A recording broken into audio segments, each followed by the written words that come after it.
Amina's day began like any other at the emergency dispatch center.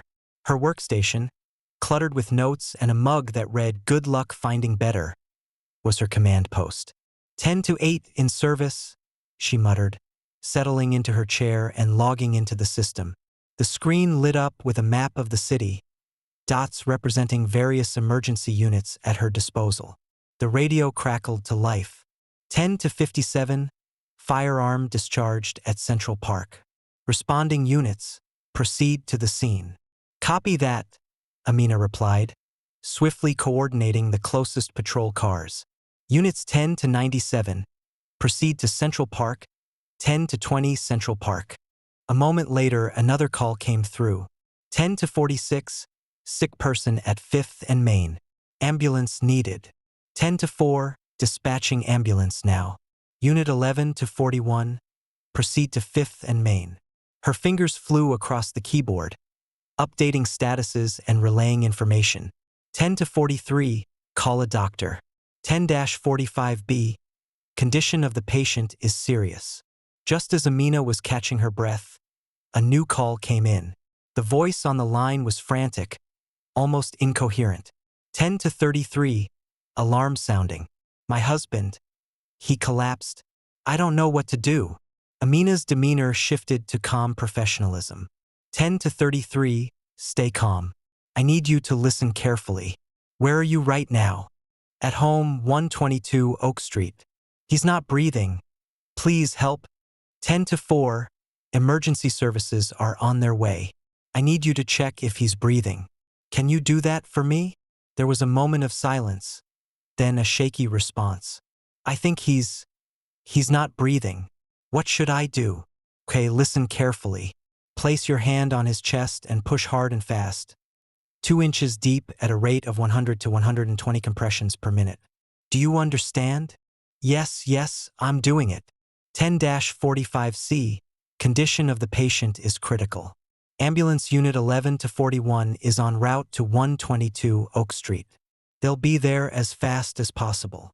Amina continued to speak with calm assurance. Keep going with the compressions. The ambulance will arrive soon, and they'll take over. You're doing great. Just keep it up.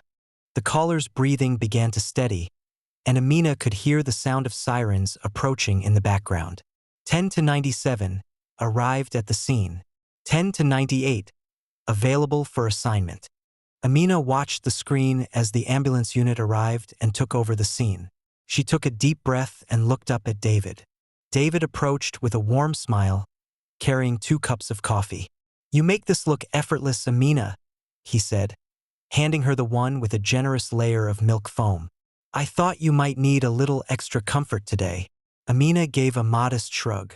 Years of practice, and some days are easier than others. David studied her with a curious gaze. I've seen you handle things that would upset most of us. How do you manage? Amina smiled, though her eyes held a glimmer of something unspoken. You just focus on what's in front of you. That's all anyone can do. David nodded, still intrigued but accepting her response.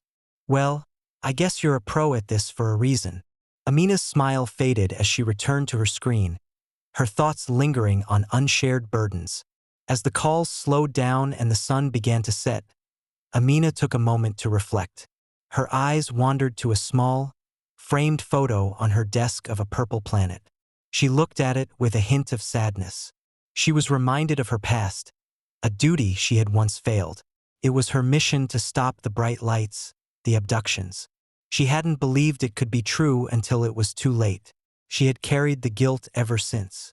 Eventually, Amina did put an end to it. She could have gone home then, but she chose to stay, working tirelessly in the emergency dispatch center. 10-21A, advise home that I will return at 10 p.m., she said into the radio. Home, she thought, a sad smile appearing on her face for a moment. Just as she was about to log off, a final call came in. 10 to 50, subject under the influence of narcotics at 7th and Elm. 10 to 4, dispatching units now, she responded, her voice unwavering. As the units moved out, Amina watched on the screen, ensuring they reached the scene safely. 10 to 97, arrived at the scene, an officer reported. 10 to 98, available for assignment, she whispered, knowing her shift was almost over.